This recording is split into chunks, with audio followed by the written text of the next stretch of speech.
Bonjour Vincent, Bonjour Sam. et merci beaucoup de me recevoir chez toi pour nous parler de ta carrière sur ma chaîne YouTube. Merci d'être là. Alors Vincent, je vais simplement te poser la première question très simple qui commence par le début. Comment as-tu découvert la musique? Alors en fait, moi j'ai découvert la musique assez jeune, tout d'abord sans en faire. J'ai une grande sœur qui a commencé le violon, qui a 4 ans de plus que moi, qui a commencé toute petite, qui avait commencé le violon. Et voilà, c'est l'histoire, c'est que j'allais avec ma mère l'attendre pendant son cours de violon. Elle prenait des cours avec une prof qui s'appelait Madame Forêt, à, à Ivry, je crois, et qui était la femme d'un violoncelliste qui s'appelait Monsieur Forêt. Et il se trouve que moi j'attendais dans le couloir avec ma mère, et régulièrement il y avait ce monsieur sympathique, euh, un peu comme ça, je me souviens très bonhomme, quoi, qui venait et qui à chaque fois avait un petit mot gentil. Alors comment il va le petit? Alors ça va? Et voilà, et je sais pas, peut-être un an ou deux après, ma mère m'a demandé si je voulais faire de la musique. Qu'est-ce que je voulais faire comme instrument? J'en avais aucune idée. Je dis, moi, je veux faire avec lui, parce qu'il a l'air sympa. Et c'est comme ça qu'il se trouve que c'était donc Arwan Forêt. Que à l'époque, donc, je crois qu'ils étaient au démarrage du conservatoire à Aubervilliers, la Courneuve. Et il était prof là. Et donc, en fait, bah, on a fait avec ma sœur nos études. On a commencé. Et moi, j'ai commencé le violoncelle à Aubervilliers, dans cette classe. Dans la classe de Erwan Forêt, qui à l'époque avait c'était quand même une très grosse classe de violoncelle. Il y avait beaucoup d'étudiants et il y avait vraiment des tout petits jusqu'aux plus grands, quoi. Ouais, il y avait une vraie ambiance qui était assez sympathique. Puis en plus, il y avait ce conservatoire dans cette ville qui était dirigé par Jacques Ralit, qui était vraiment dédié incroyablement à la culture, quoi, et à l'enseignement de la culture. Et je pense que c'est une ville où ils avaient vraiment compris à quel point l'enseignement de la musique pouvait faire du bien et à quel point c'était important que tout le monde y ait accès. Donc c'est comme ça c'était une population dans ce conservatoire qui était très mélangée. Il y avait beaucoup de systèmes de prêt d'instruments, il y avait toute une discothèque qui était gratuite pour les étudiants, pour les petits, pour les plus vieux. Enfin, il y avait toute une espèce d'ambiance comme ça. Il y avait cet orchestre aussi qui était, voilà. Donc moi j'étais là. J'ai commencé le violoncelle et mes parents n'étaient pas musiciens. Et donc ils ont jamais cherché à... Ils ont toujours fait confiance en fait. Ils ont fait confiance à l'institution dans laquelle j'étais. Et ils ont fait confiance au prof qui disait il faut faire ci, il faut faire ça. Voilà. Et le prof, il a dit très tôt en fait, il a dit ah, il est doué le petit. Bon, ah bon. Et donc bah faut qu'il continue.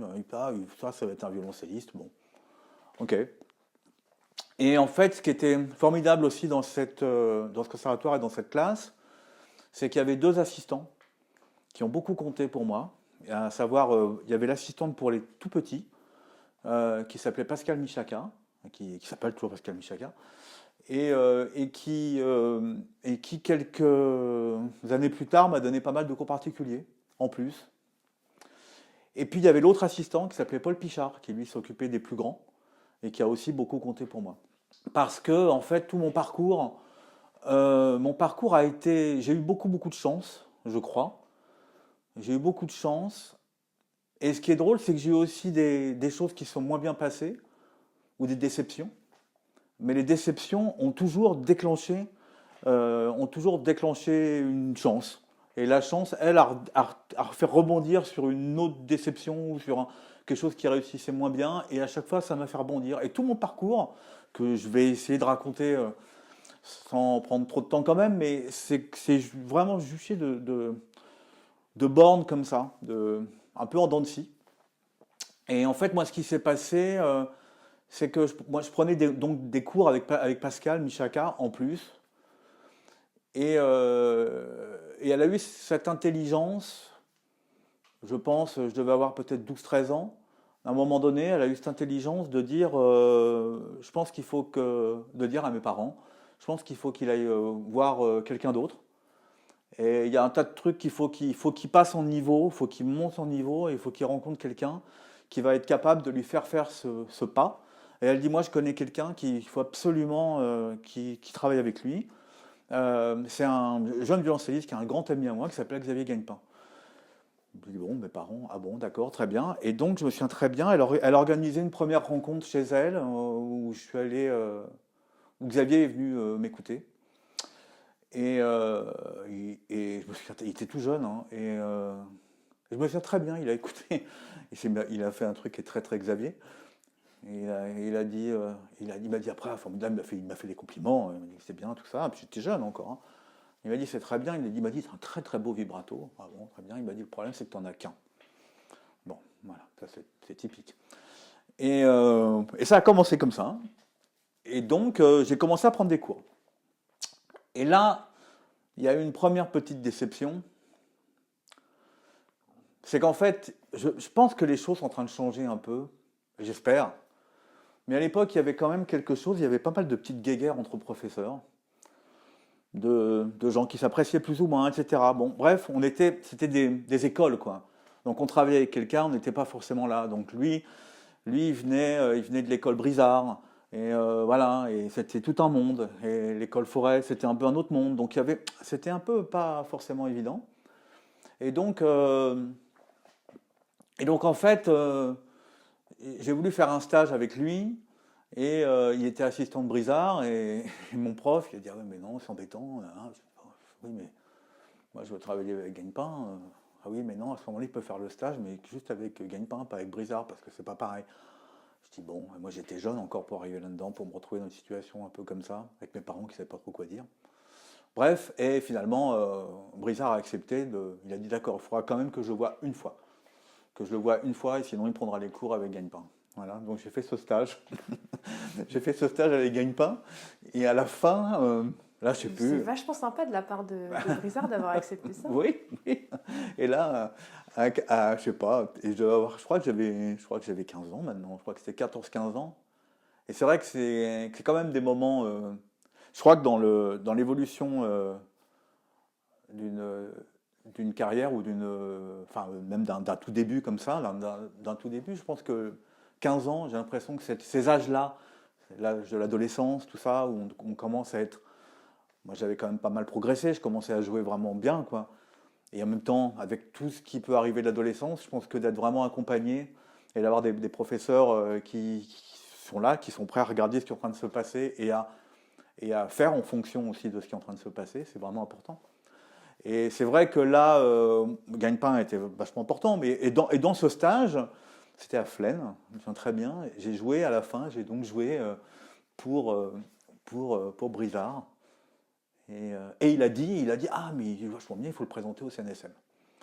Bon, et donc on est rentré, et mes parents sont allés voir Forêt, et il a dit non, c'est dommage pour lui, il est trop jeune, c'est dommage d'avoir un échec trop jeune et tout ça. On va le préparer à fond, l'année prochaine il le présente et c'est grave, peut-être qu'il avait raison, je sais pas.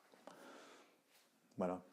Et donc moi j'ai continué à bosser avec Xavier, mais petit à petit il y a eu un petit, je sais pas, c'était un peu, je sais pas comment dire, un petit Erwan Forêt qui pour moi avait été un peu comme un deuxième papa ou un deuxième papy ou un deuxième je sais pas quoi. Tout d'un coup, il s'est passé un petit quelque chose et je bossais beaucoup plus finalement avec Paul Pichard. Et j'ai passé une année à fond à bosser pour préparer Paris. Et, euh, et là, bah, voilà. Alors c'est vrai que ça se passait toujours très bien à Aubervilliers. Moi, je passais tous les concours chaque année, sans jamais sauter de classe, mais toujours, j'arrivais, machin, je sais pas quoi, premier nommé, je sais pas quoi, unanimité. À chaque fois, ça se passait très très bien. On était un peu quelques-uns à Aubervilliers, un peu pas les caïds, mais enfin un peu ceux qu'on disait, ah oui, ils vont sont forts. Mais après, le problème, c'est qu'après, on arrive au CNSM dans ce truc-là, et là, il y a tous les caïds qui se retrouvent là. Et là, ça commence à se compliquer, quoi. Et donc là, j'ai passé une première fois le CNSM. Et en fait, alors, ce qui s'est passé, j'avais bien bossé. Et Xavier a été vraiment important parce enfin, ils ont tous ces profs. Et Erwan Forêt, bien sûr, a été très important aussi. Mais, euh, mais Xavier, il a prolongé un travail sur structurer un peu les choses, quoi, je crois. Structurer notamment la main gauche, l'empreinte de la main gauche, qui était vraiment quelque chose dont j'avais vraiment besoin. Il a vraiment été important là-dedans, parce que je faisais partie de la catégorie où on a un petit don, quoi. On a un petit don, et donc les choses, il y a pas mal de choses qui sont faciles, mais comme c'est pas conscientisé, bah finalement c'est pas grand-chose. Et comme c'est des époques où forcément j'étais pas non plus le plus gros bosseur, bah il y a un moment donné, ça suffit pas, quoi. Ça suffit pas, et donc il y avait besoin de structurer cette chose instinctive que j'avais, quoi. Donc il a fait ce boulot, quoi. Et donc j'ai passé le concours au CNSM, et j'ai eu le premier tour. Alors à l'époque, et j'avais passé un bon concours, je me souviens, et donc j'ai eu le premier tour, et à l'époque on disait, bah, quand t'as le premier tour, pour moi c'était assez tranquille, quoi. J'ai l'impression que ça allait très bien se passer. Et sauf que après, j'ai passé le deuxième tour, je me souviens très bien, j'ai joué le final le final de Onega. Et, euh, et c'était la première année où on demandait une épreuve de déchiffrage. Il n'y avait pas eu ça avant, il y avait cette épreuve de déchiffrage, et personne n'était habitué à ça. Je n'avais pas du tout été préparé à ça, mais pas du tout, quoi. Et je, et j'étais pas très très bon, j'étais même nul en déchiffrage, pas très bon en solfège non plus, donc j'avais tout ce qu'il fallait pour me planter complètement sur le déchiffrage, ce que j'ai fait. Donc je me suis planté au déchiffrage. Donc j'ai pas été reçu, j'étais un peu en fin de liste là, je crois, j'ai pas été reçu. Donc j'étais assez déçu, donc je voulais partir, je me souviens très bien de cette salle horrible rue de Madrid, là, où tout le monde attendait comme ça. Et il s'est passé un truc génial quand même, c'est qu'il y a donc ce Paul Pichard qui était avec moi, qui était venu avec moi pour les résultats, qui m'accompagnait parce que c'était vraiment quelqu'un qui me suivait, quoi. Et moi je voulais partir, je dis ouais, j'ai pas envie d'aller voir ces membres de jury qui vont m'expliquer que mon doigt est trop comme ci, que ça va pas, qui vont tous trouver un truc à me dire, j'ai pas envie, je veux partir. Et il m'a dit écoute, il y a quand même Frédéric Lodéon qui est au jury, et ce serait bien que tu ailles voir Frédéric Lodéon. Je dis, va voir Frédéric Lodéon. Bon. Et il y avait en effet Frédéric Lodéon qui était au jury. Et je suis allé voir Frédéric Lodéon, et là, tout d'un coup, une déception qui m'amène à une grande chance. Génial. Il arrive, hyper sympathique, hyper comme il est, quoi. Et il me dit, j'ai vachement aimé ton Honegger, c'était très très beau. Il fait des compliments, tout d'un coup, ça fait vraiment du bien, des compliments, euh, après un moment délicat comme ça. Et il me dit un truc incroyable. Il me dit, écoute, voilà, j'ai accepté. Alors, en fait, j'ai besoin de 8 heures pour la sécu. Et là, c'est Frédéric Lodéon qui me dit ça, hein, qui à l'époque est quand même une immense star, quoi. Il dit, j'ai besoin d'heures pour la sécu. J'ai accepté 8 heures de cours au conservatoire ou l'école de musique, je sais plus, de Bourg-la-Reine. De Bourg-la-Reine. Alors moi, j'avais mon prix au conservatoire ici, au Aubervilliers. Enfin bon, j'étais un peu, je savais pas trop où aller en fait. Et il me dit, donc 8 heures, je prends 4 élèves, 2 heures par semaine. Si tu veux, j'ai bien aimé ce que tu as fait, tu fais partie des 4. Waouh. Alors moi, tout d'un coup, c'était un cadeau quoi, qui arrivait. C'était que tout d'un coup, je ratais le CNSM, mais je me retrouvais à bosser un an avec l'Odéon. Et waouh, c'était complètement fou. Et on s'est retrouvés, on était en effet 4. Il nous prenait une fois par semaine, le mardi, je me souviens, dans ce conservatoire à Bourg-la-Reine, qui était en effet, c'était un conservatoire assez, c'était un petit conservatoire quoi. Et c'était assez drôle parce qu'on était 4 de mon niveau quoi, au violoncelle, et c'était la plus grosse classe, je crois, la meilleure classe évidemment du conservatoire. D'ailleurs c'était assez drôle, il y avait l'orchestre du conservatoire, on faisait des concerts à droite à gauche dans le coin, c'était drôle quoi, parce que il y avait, euh, il y avait l'ensemble de l'orchestre, puis il y avait les 4 violoncelles, c'était pas du tout le même niveau quoi, c'était assez drôle quoi. Et cette année passée avec Frédéric, elle a été, c'était génial quoi. C'était vraiment génial. C'était un beau prolongement de tout mon parcours d'avant quoi. Et en fait, lui, il m'a. Alors c'est pareil, je regrette un petit peu parce que bon après, il faudra revenir parallèlement à ça, à ce qui s'est passé pour moi avec le jazz, la musique improvisée, tout ça qui était déjà là. Donc je regrette un petit peu parce que c'est vrai que j'étais un peu dispersé dans un tas de trucs, et peut-être que maintenant je me dis peut-être j'ai pas assez bossé, peut-être j'ai pas assez profité de tout ce qu'il avait à me donner. Mais En tout cas, j'allais dire, c'est le premier qui m'a parlé musique. Évidemment, non. Évidemment, ils m'ont tous parlé de musique. Mais c'est celui qui, pour moi, a vraiment fait la connexion avec avec la vie de musicien. Et puis la vie de musicien, puis la vie en général. Et c'était vraiment d'ouvrir de partout. Euh, En plus, il avait quand même eu cette espèce de période vraiment où il avait été vraiment une immense star en France du violoncelle, quoi. Pour moi, il reste quand même enfin, celui de sa génération qui a le mieux joué du violoncelle. Enfin, pour moi, ça reste les Boccherini, les Haydn. J'ai pas entendu mieux en fait. Bon, pour moi, hein, c'est vraiment. Et lui, il avait cette espèce de d'aura où il était complètement investi dans son rôle de prof, comme ça, qui était nouveau un peu pour lui. Je me souviens qu'il lui arrivait, à l'époque il n'y avait pas les portables, qu'il m'appelle pour me dire j'ai réfléchi au cours de la dernière fois, le doigté que je t'ai proposé, c'est en fait, je pense que pour toi il faut mieux que tu fasses celui-là, enfin, alors qu'on venait de passer 2 heures. Hein. Et c'était incroyable. Et il disait aussi, au plus ce que j'aimais bien, c'est que avec lui c'était du vécu.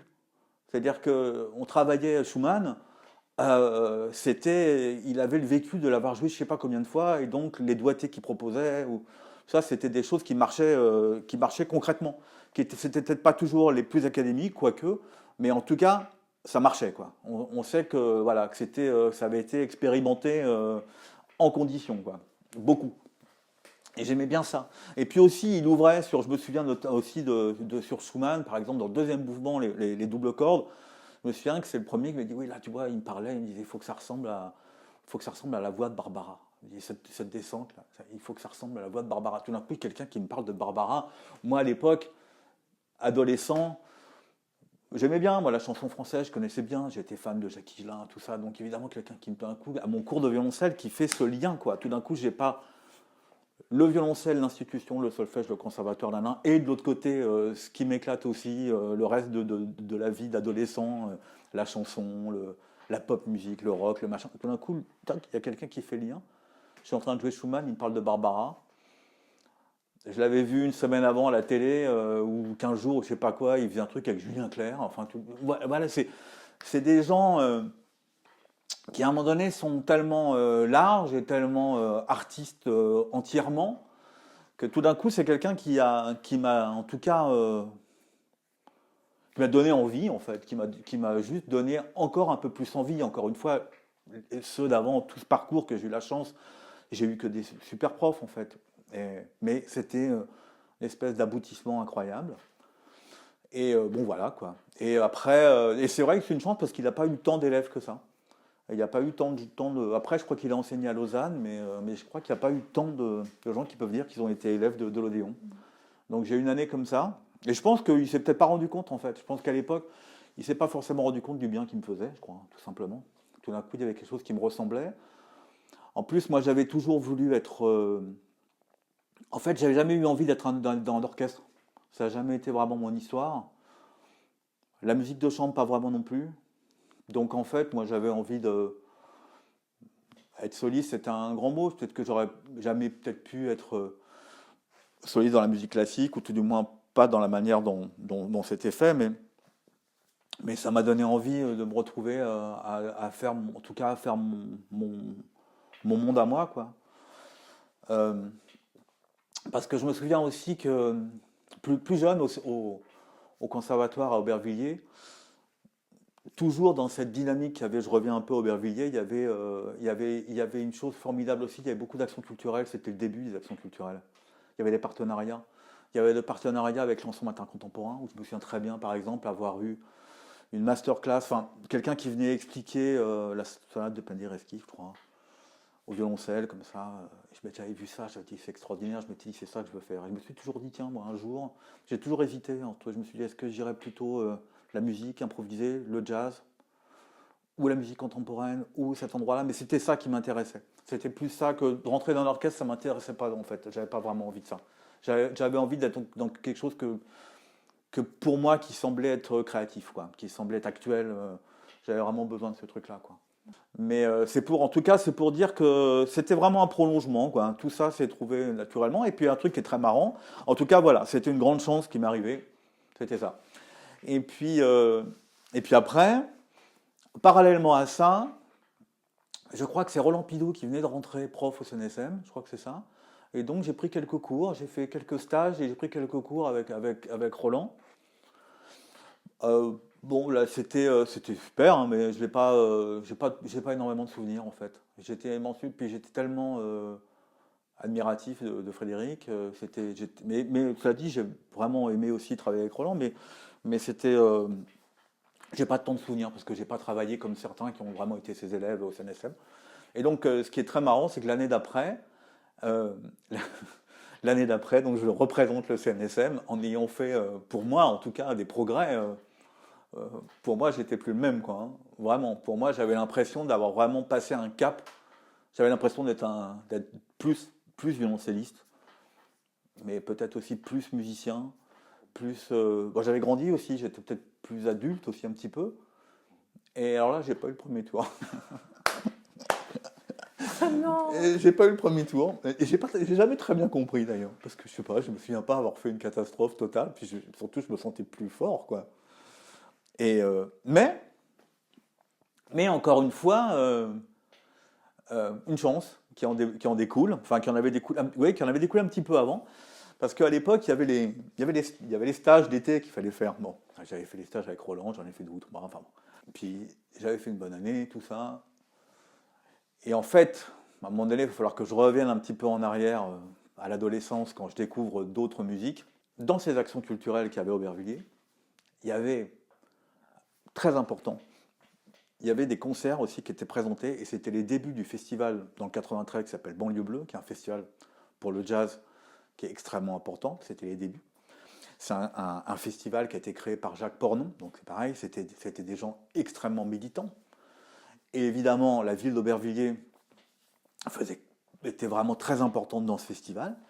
Et il y avait ces actions culturelles, concerts, trios, au conservatoire, avec un trio, moi j'ai jamais vu de trio de jazz, on me dit, guitare, c'était Lionel Bellamou, Didier Levalet à la contrebasse, qui après a été directeur de l'Orchestre national de jazz, et Dominique Pifarelli au violon.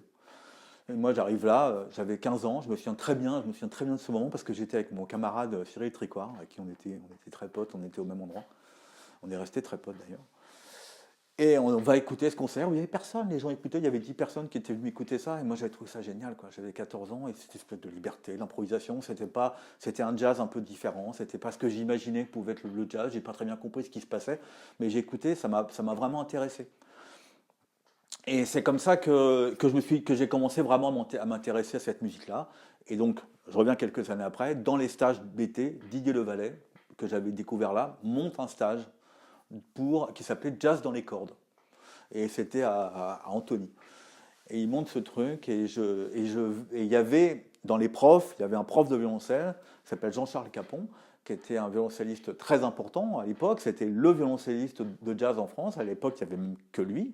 Enfin, ils étaient deux, mais il y en avait qui étaient plus dans le rock. Mais il y avait lui, qui avait notamment ce duo avec Christian Escudé, très connu. Et moi, j'écoutais ces trucs-là. J'étais très admiratif de ça aussi. Et il y a ce stage, et la première année, je me dis non, je ne suis pas capable, j'ai pas le niveau, puis j'ai pas le temps, puis il faut que je prépare le CNSM l'année d'avant, j'ai pas le temps, bon, mais je suis quand même allé glisser une oreille, et j'ai regardé ça un peu par le bout de la porte comme ça, en me disant, oh, c'est trop bien, il y avait les mecs qui jouaient la guitare, il y avait les mecs qui jouaient la contrebasse, puis ils jouaient des trucs, je sais pas trop ce que c'était comme musique, je comprenais pas ce que c'était, mais c'est tellement un autre monde, mais j'ai refermé la porte en disant c'est fini. Et il n'y avait pas de violoncelliste par contre, il n'y avait aucun violoncelliste. Et l'année d'après, ils refont le truc. Et là, j'avais bien bossé. Et je dis à ma mère, je dis, ah, j'aimerais bien faire ça et tout. Elle me dit, écoute, c'est bon, tu vas te taper les stages, les machins, les trucs. Tu bosses toute la journée. Fais-toi plaisir. Va faire ce truc-là. Et j'ai fait ce machin. Et j'arrive à ce stage. Et j'arrive le premier jour. Et je vais arriver, Jean-Charles Capon, tout seul, avec son violoncelle. Et là, il me dit, bah, c'est toi? Je dis, oui. C'est-à-dire, c'est toi? Bah, t'es tout seul. Ah bon? Et c'était une semaine. J'étais tout seul avec lui toute la journée, quoi.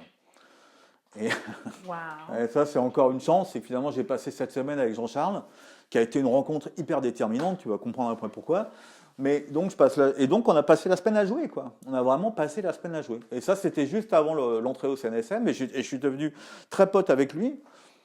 Et au point d'ailleurs qu'avant de passer le concours du CNSM, avant de passer le premier tour, je vais jouer mon programme. Je suis allé voir, on a parlé un peu, tout ça. J'ai joué mon programme. Bon, voilà. Et donc, échec. Donc, deuxième échec au CNSM, mais coup de peau. Parce que je venais de rencontrer Jean-Charles, et Jean-Charles me dit, juste après, il me dit, écoute, voilà, je suis embêté, ça c'est donc le concours, c'était au mois de septembre, et il m'appelle genre au mois d'octobre ou novembre, il me dit, écoute, je suis embêté, parce que je travaille, j'ai des trucs à la Comédie Française, puis à côté de ça, je sais pas quoi. Bon, voilà, et puis il y a Christian Escoudé, qui monte un nouveau groupe, il y a une semaine, dans un club à Paris qui s'appelle le Maïtic Terrace, c'était en décembre, il y a une semaine à faire avec lui, faire un groupe, machin, c'est un truc sur les Gypsy Vals et tout ça, bon. Et je peux pas le faire, est-ce que tu peux le faire? Et je dis, bah ouais. Et deuxième chance, quoi. Donc, comme c'était fini avec Frédéric, c'était juste un an, que je n'étais pas rentré au CNSM, j'avais commencé j'étais à l'école normale, je suis rentré à l'école normale, j'ai travaillé avec Geneviève Tellière. Voilà, j'étais là et j'étais rentré tout de suite dans la dernière année, quoi. Donc j'ai eu le prix là-bas. Mais j'étais un peu comme ça, avec pas trop savoir quoi faire. Moi, je commençais vraiment à m'intéresser à d'autres musiques.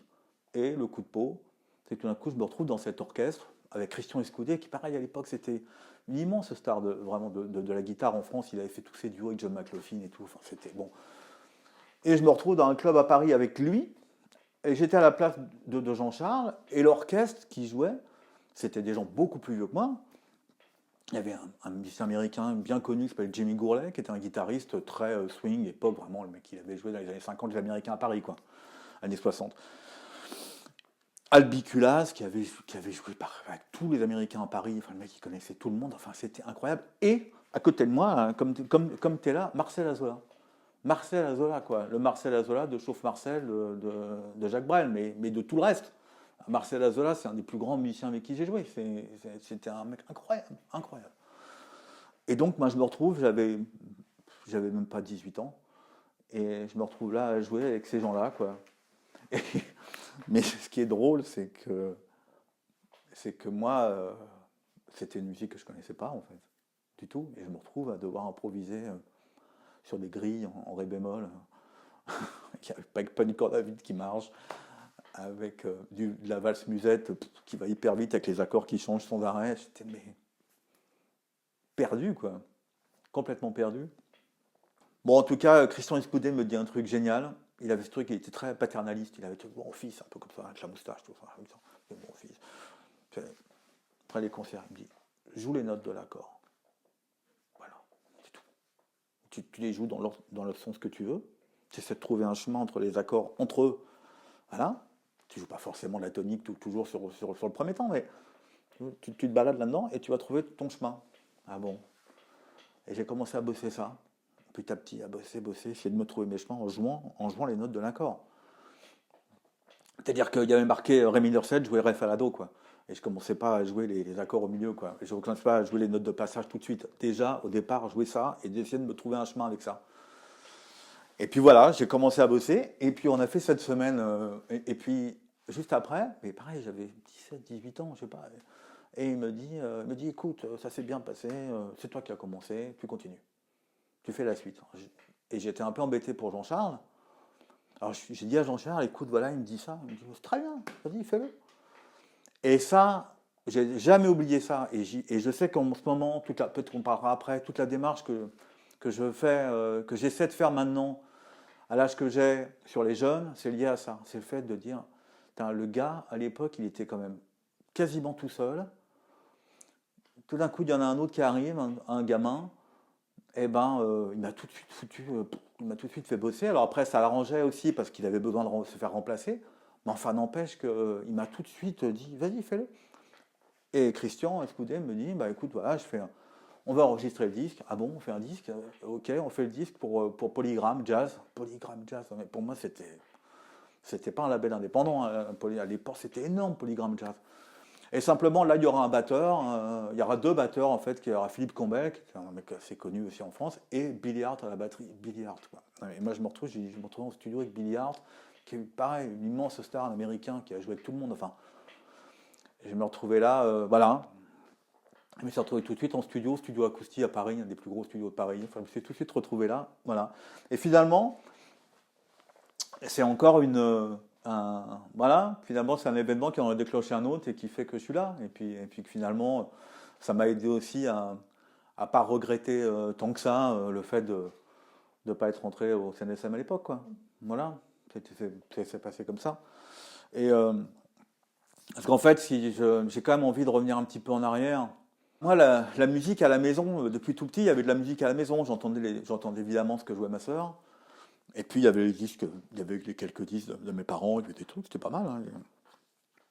Il y avait quelques vieux disques de jazz dont mon père était très fier, qu'il avait acheté lui à l'époque, et des trucs, mais pour moi c'était assez, c'était super. J'aimais bien écouter comme ça, un coup de temps en temps, mais c'était un peu daté. Je me souviens qu'il y avait ce disque de Louis Armstrong, des trucs comme ça. Enfin, j'écoutais ça, je dis oui, bon, mais pour moi il y avait quelque chose qui était un petit peu daté. Et honnêtement, quand j'écoutais les disques de ma sœur, je me souviens très bien de ce disque de Paganini par Gitlis. J'aimais bien, mais pour moi, il y avait aussi un petit truc un petit peu daté, qui n'était pas complètement en connexion avec ce que j'étais moi à l'époque, à 14 ans, quoi. Et donc, je commençais un peu à écouter des trucs. Il y avait les groupes au lycée, il y avait je commençais à écouter des choses un peu différentes, du rock, mais sans vraiment savoir aussi ce que c'était. Puis c'était un peu comme un autre monde qui n'était pas vraiment le mien non plus, où je vois pas bien ce que j'avais à y faire en fait. Enfin, c'était quelque chose d'un peu fantasmagorique en fait. C'était tous ces groupes de rock. Et je me souviens très bien que en fait il y avait une discothèque où on allait emprunter des disques vinyles. Et je m'étais inscrit à ce truc-là. Il y avait beaucoup plus de choses que ce qu'il y avait au conservatoire ici. Je m'étais inscrit à cette discothèque et je prenais 2 disques par semaine. Voilà. Et à chaque fois, généralement, je prenais un disque de musique classique, souvent les trucs qu'il fallait que je bosse, je prenais ça, et puis je me faisais plaisir avec un truc, souvent un peu chanson française. Je te dis, j'ai eu cette espèce d'époque Higelin, parce qu'Higelin à l'époque, c'était la grande époque d'Higelin, c'était bon, je prenais ces trucs-là. Et il y avait, et d'ailleurs c'est très intéressant, il y avait vraiment des séparations, il y avait les rayons, ça commençait là, les rayons, c'était comme à la FNAC, quoi. Tu avais une domaine classique dans un coin comme ça, tu avais le gros truc où tout le monde allait, rock, machin, tout ça, et puis tu avais un autre truc dans un coin comme ça, le jazz. Et un jour, je suis allé mettre mon nez dans le jazz, et là j'ai sorti des pochettes, et j'ai regardé les pochettes, et j'ai vu des pochettes sublimes, et c'était le jazz, et il y avait quelque chose tout d'un coup qui avait plus rien à voir avec les vieux disques de mon père, avec la gueule d'Armstrong et tout ça. C'était autre chose, quoi. Et, euh, et j'ai vu ces trucs et j'ai commencé à dire, mais il faut que j'aille, je sais pas, qu'est-ce que c'est, quoi, qu'est-ce que c'est. Et j'ai pris un premier disque, et j'ai pris un premier disque pour la pochette. Bah oui, il y avait l'espèce de grande pochette où les mecs ils s'éclataient complètement, et il y avait des trucs, et là c'était un disque complètement à l'époque psychédélique, tout ça. Enfin, et je me souviens de cette espèce de pochette sublime, peinte, magnifique, que je connais par cœur maintenant. C'était Miles Davis, Beaches Blues. Donc Beaches Blues, c'est l'époque, enfin c'est tout un truc, quoi. C'est vraiment les premiers pas de ce qu'on a appelé après le jazz rock. Enfin, mais c'est une musique très improvisée, très produite aussi après. Enfin, c'est toute une histoire, quoi. Mais je me souviens très bien avoir pris le disque, écouté à la maison, et là, c'est un vrai choc, quoi. C'est quelque chose que tu comprends pas. Tu n'as aucune idée de ce que c'est. Tu ne sais même pas trop quels sont ces instruments. Tu sais pas trop qui sont ces gens. Tu sais pas trop d'où ça vient. Tu sais rien. Tu sais même pas l'époque. C'est juste, c'est exactement comme vraiment tu reçois un message des Martiens. On t'envoie un truc et tu te dis mais qu'est-ce que c'est que ça? Et là, j'ai commencé je sais pas si j'ai compris, mais par contre, j'ai enregistré. J'ai fait une cassette avec ça. Et la semaine d'après, je suis allé chercher. Et là, je suis tombé sur un disque de Thelonious Monk. J'ai vu pareil la gueule du mec. Le dessin était complètement dingue, hein, une espèce. Le mec, il jouait c'est cette fameuse pochette où on le voit, il est dans une cave et c'est dessiné. Il joue dans une cave. Il y a le piano, puis il y a plein d'objets autour. J'ai pris ce truc-là. j'ai écouté Monk la première fois, Thelonious Monk, j'ai pas compris, là. J'ai vraiment pas compris le son, ce son de piano, ce truc un peu, dans mon souvenir maintenant, je le vois différemment, mais mon souvenir d'ado, ce truc un peu faussement dissonant, un peu borgnole comme ça. C'était la sensation que j'avais, moi, gamin, que je comprenais pas vraiment le truc, mais pareil, une grosse claque, quoi.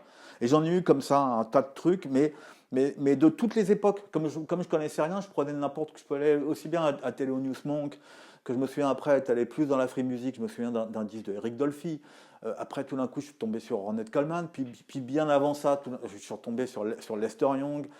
Après, il y a une espèce de phase Duke Ellington où j'ai sorti Duke Ellington. J'ai dit, mais qu'est-ce que. Et puis c'est comme ça que je me suis nourri. J'avais vraiment l'impression d'être dans l'exploration, quoi. J'arrivais là-dedans, c'était vraiment une caverne. Je prenais mon piolet et je creusais. Je dis, oh là, je tombe sur quoi? Qu'est-ce que c'est que ça? Et voilà. Et c'est un espèce de monde dans lequel je comprenais rien. Et petit à petit, j'ai commencé un petit peu à comprendre, à essayer de comprendre un peu les codes. Et puis surtout, ce que je faisais beaucoup à l'époque, c'est que je jouais après, je prenais mon violoncelle et je jouais par-dessus les disques.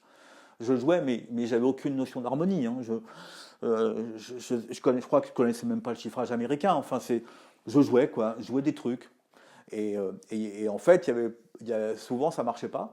Il y avait plein de trucs où je sentais que c'était compliqué, que j'arrivais pas à jouer dessus, que c'était bien. Et par contre, il y avait des choses où ça marchait mieux. Et en fait, ce qui était mieux, c'était la musique modale. C'était soit les choses de musique très libre, soit de la musique modale, parce que là, je jouais sur un mode, et puis le mode, il pouvait marcher aussi longtemps que le morceau. Par contre, quand j'arrivais dans des choses plus tonales, tout d'un coup, ça marchait plus, quoi. Puis j'étais perdu immédiatement, et puis voilà. Et c'est comme ça, qu'après, je reviens après, quand je suis arrivé chez Escoudé, moi je commençais à jouer sur des grilles, mais les grilles étaient difficiles pour moi, encore une fois des tonalités compliquées, et puis j'ai essayé de jouer dessus de manière modale, et ça marchait pas. Et c'est pour ça que Christian a eu cette intelligence de me dire, je joue les notes de l'accord. Voilà. Voilà mon petit parcours. Et puis voilà. Et après, donc c'est à partir de ce moment-là, en fait, de ce décembre 88, ou autre chose comme ça, où Christian me fait jouer. Et puis parallèlement à ça, Capon faisait partie aussi d'un orchestre qui s'appelait le Swing String System, qui avait été monté par Didier Levalet, qui était un espèce de mini big band de cordes. Et pareil, 2 concerts, il me demande de le remplacer. Donc je me retrouve à remplacer avec Levalet, avec Pifarelli, qui pour moi était un héros de cette époque, qui était un des premiers que j'avais rencontré au violon. Et puis, je ne sais plus qui il y avait, mais il y avait François Couturier au piano. Enfin, il y avait plein de musiciens qui pour moi étaient, voilà, que je suivais en fait, que j'écoutais, que j'admirais. Et je me retrouve avec eux sur scène. Et puis après, toujours Capon me branche pour faire un quartet de violoncelle. On fait un quartet de violoncelle avec deux violoncellistes, entre guillemets, amateurs, enfin une super guitariste qui s'appelait Marie-Ange Martin et un tubiste qui s'appelait Marc Técart qui jouait aussi du violoncelle. Et voilà. Et je me retrouve en fait au mois de décembre, tout d'un coup, avec tous ces groupes qui commencent. Et là, j'ai fait, bon go, c'est parti, quoi. Mais en fait, je me suis rendu compte que, à l'époque, on m'a beaucoup dit, on me le dit encore maintenant, on me dit, ah, t'as eu quand même, c'est quand même une chance, il n'y avait pas de violoncelliste, t'étais tout seul, par rapport aux saxophonistes qui sont je sais pas combien dans le jazz. Je dis, oui, c'était une chance, et en même temps, c'était aussi, personne pensait au violoncelle. Personne pensait que le violoncelle pouvait être dans ces orchestres. Qu'est-ce que c'est que ce machin où il lui faut une chaise, il faut la place pour l'archet. De toute façon, on ne l'entend pas, il faut faire attention parce que c'est fragile. Faut mettre un ampli ou je sais pas quoi, mais ça sonne pas, c'est horrible. Comme il y a la caisse de résonance, ça l'arsène. Enfin, il y avait quand même un vrai travail à faire, donc, que d'autres avaient commencé avant, Jean-Charles et puis aussi Denis Vanek, bien sûr. Mais il y avait un vrai travail à faire de dire qu'est-ce qu'on fait avec ce biniou. Et à l'époque, on était quand même, voilà, il n'y avait pas beaucoup de. La même génération que moi, il y avait Vincent Segal, et on était un peu. Je pense que lui, de son côté, bon, il n'était pas vraiment on n'était pas exactement dans le même monde, mais je pense que chacun de nous, à notre manière, on a dû trouver aussi les moyens de faire partie de ces groupes, et surtout, et avant même de faire partie de ces groupes, de faire comprendre en fait à ces musiciens, à ce monde, que le violoncelle pouvait vraiment avoir sa place. Et de faire comprendre tout ce qu'on pouvait faire, en fait. Tout ce qu'on pouvait faire, et tous les endroits où le violoncelle peut être complètement génial dans un orchestre. tous les endroits en fait aussi où il peut prendre un tas de places différentes. Et il fallait leur faire, il fallait faire comprendre ça, quoi, en fait. Donc il fallait se donner les moyens et les outils de faire comprendre ça. Et c'est comme ça que donc moi, très jeune, j'ai presque envie de dire trop jeune, j'ai fait mon premier groupe. J'ai fait mon premier quartet, piano, basse, batterie, violoncelle. Euh, j'ai écrit quelques morceaux. J'avais jamais écrit de morceaux, hein. J'ai commencé à composer, à essayer de voir, bricoler un truc. Parce que j'avais envie d'écrire, j'avais envie de diriger un quartet. Et aussi, c'était parce qu'il fallait bien dire, le violoncelle existe, voilà, parce que sinon, moi, j'avais pas de boulot. Les, aucun groupe pensait, les seuls qui avaient pensé à faire ça, les seuls, c'était Didier Le Vallet parce qu'il avait un orchestre de cordes, et puis c'était Escoudé parce qu'il jouait depuis longtemps, ils ont Charles Capon, et qu'il faisait quelque chose sur le Gypsy Vals. C'est tout. Mais sinon personne vraiment pensait à ce groupe. Il y avait un peu, parfois il y avait des places un peu dans des orchestres de free jazz, de free très radical, il y avait un peu de l'espace pour ça.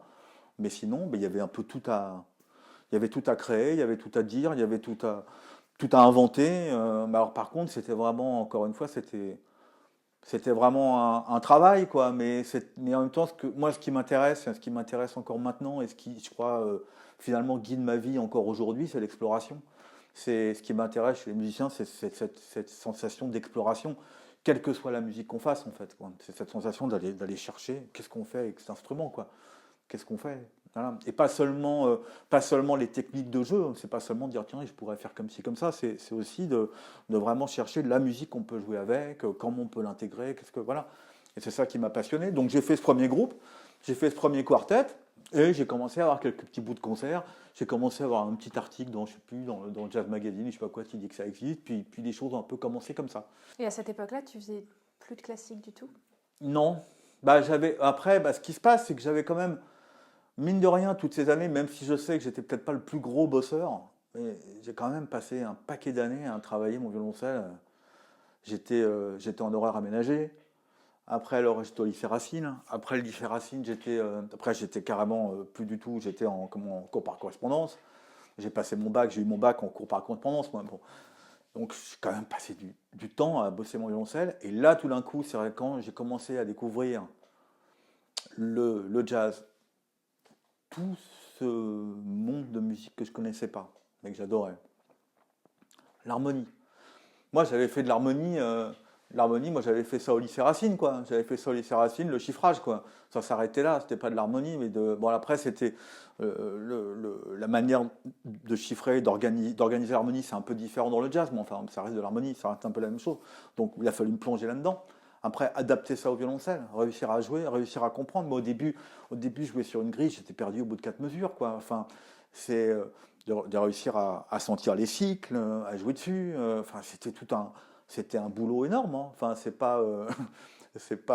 pas juste, vas-y, joue, on verra bien après. Non, c'était quand même. Mais après, j'étais tellement passionné que j'y passais beaucoup, beaucoup de temps, quoi. Toute la journée, je relevais des solos. J'essayais de comprendre comment ça fonctionnait. Bon, j'étais pas mal inspiré, mais j'essayais de pas trop m'inspirer des violonistes, mais c'était quand même là. Et en fait, ce qui s'est passé, alors ça, c'est mes autres. C'était un peu. Parce que le jazz, il y a quand même. C'est très large, il y a beaucoup de jazz, quoi. Il y a beaucoup de jazz différents qu'on essaie de mettre dans des cases. Moi, ça fait un petit moment, je me suis dit, moi, le jazz que je joue, c'est le mien. Je sais pas ce que c'est, mais c'est le mien. C'est ce que j'essaie de me dire. Mais à l'époque, j'essayais je savais pas trop dans quelle direction aller, en fait. Donc, il y avait beaucoup de choses qui me plaisaient et j'avais envie de faire un peu tout. Et, euh, et ce qui s'est passé, et moi aussi, je suis la dernière génération avant que le jazz soit enseigné au CNSM. C'est-à-dire qu'on n'était pas enseigné, c'était pas enseigné au conservatoire. D'ailleurs, ça me fait marrer maintenant de voir que l'improvisation, maintenant, c'est les gens qui improvisent pas chez les jeunes, c'est eux qui paraissent bizarres. Alors qu'à l'époque, moi j'étais un martien, quoi. Le gars qui improvise, c'était vraiment, je le faisais en cachette en fait. Donc ça me fait que on n'avait pas vraiment le droit d'improviser, c'était pas le truc, quoi. Et ça me fait marrer de voir maintenant, là j'enseigne maintenant au CNSM à Lyon, j'enseigne l'improvisation. Enfin, moi, je dis maintenant, maintenant, c'est carrément enseigné au CNSM. C'est drôle, quoi. Où il y a à Paris là, les cours d'impro génératif, tout ça. Enfin, bon, bref.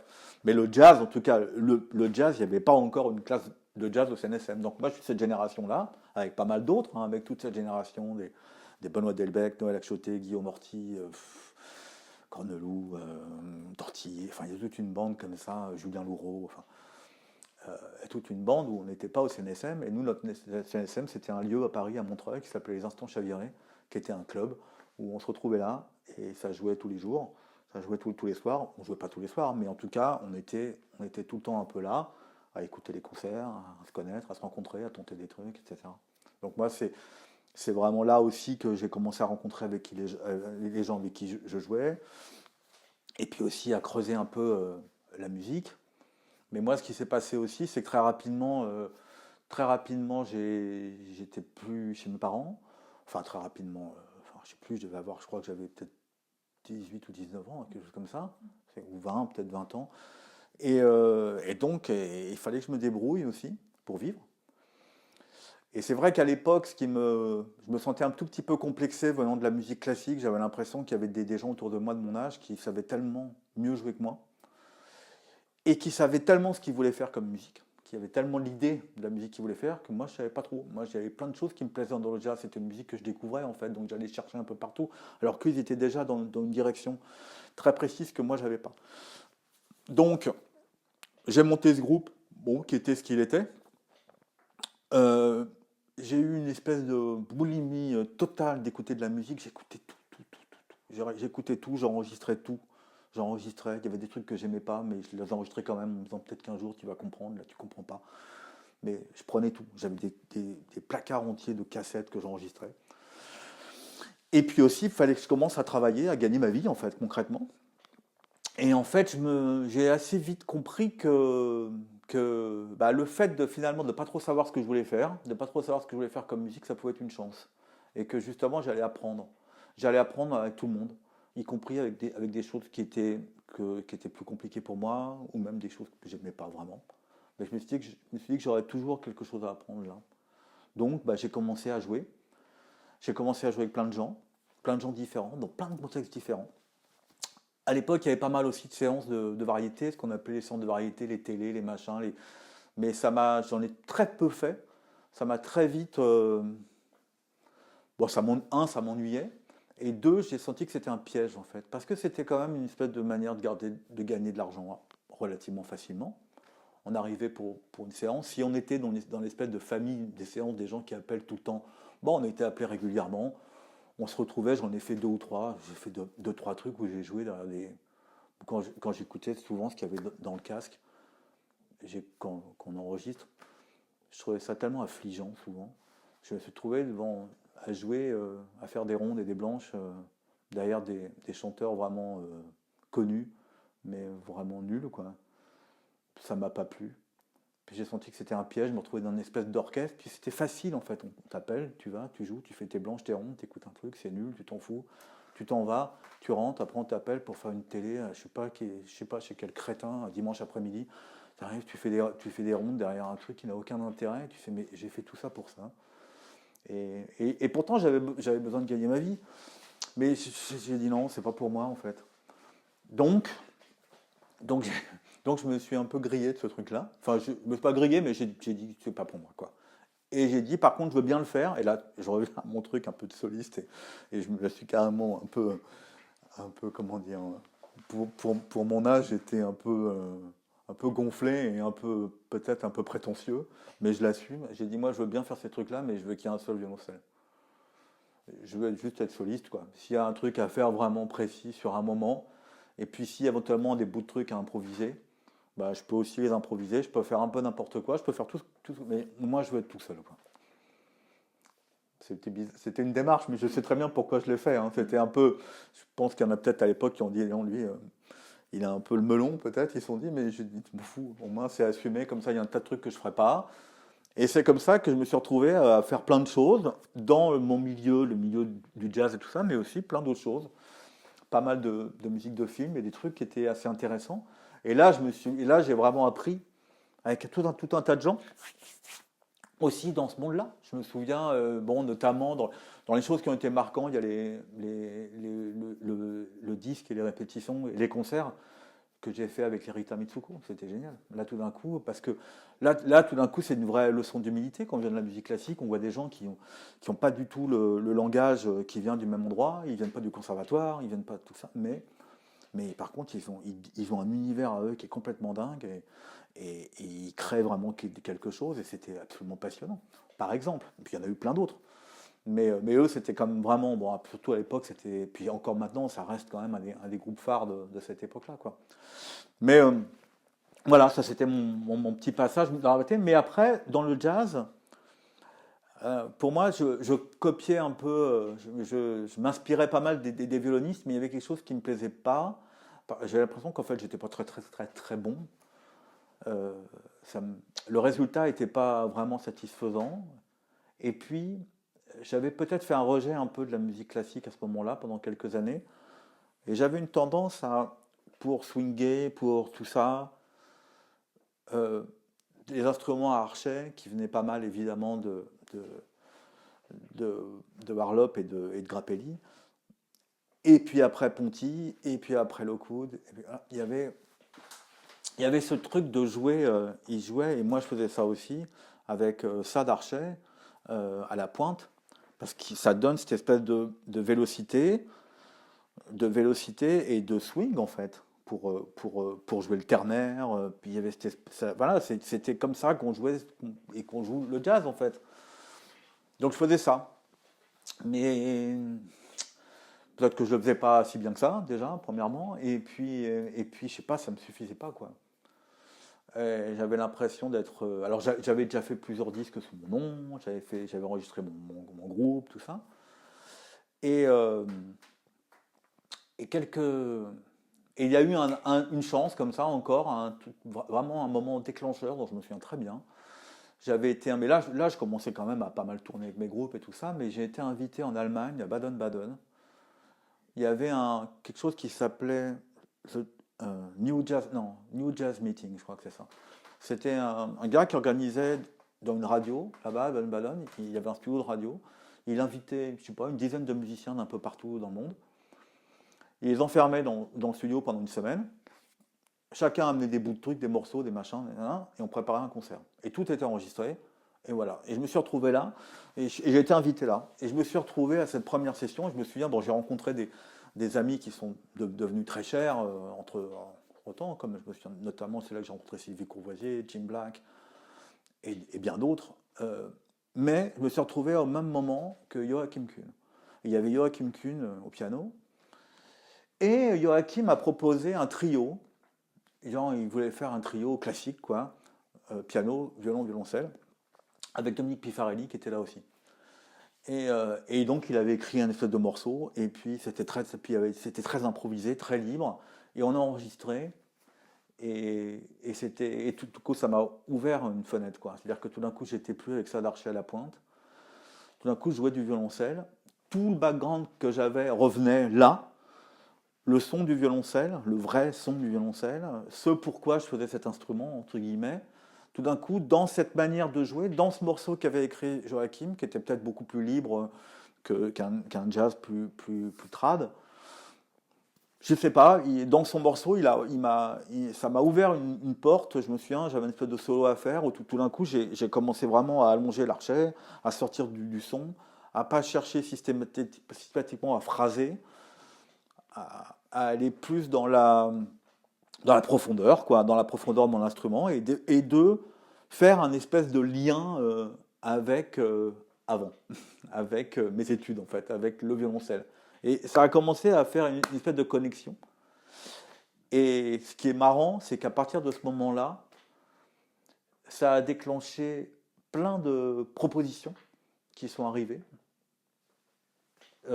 qui ont été hyper déterminantes. Là, je devais avoir 28-29 ans. Hyper déterminante sur le reste de ma vie de musicien, avec des musiciens que j'admirais plus que tout, mais avec qui j'avais jamais joué, tout simplement parce que j'étais pas de ce monde-là en fait, et puis peut-être aussi parce que j'avais pas encore trouvé qui j'étais et quelque chose qui soit convaincant et qui puisse prendre sa place dans ces musiques-là. Et tout d'un coup, le fait que je fasse ça, que je commence à travailler de cette manière-là, que je commence en fait à changer ma manière de jouer du violoncelle et d'arriver dans la musique improvisée, eh ben, c'est comme ça que j'ai eu un premier coup de fil d'un musicien, d'un joueur de oud, qui à l'époque était très, qui est encore d'ailleurs très connu, notamment en Allemagne, qui faisait beaucoup de concerts, qui s'appelle Rabbi Abou Khalil. Et j'ai fait plein de concerts avec Rabbi, qui était un super musicien, c'était un super groupe où je me suis retrouvé, il y avait notamment Michel Godard au tuba, qui est devenu un musicien très important avec qui j'ai beaucoup joué.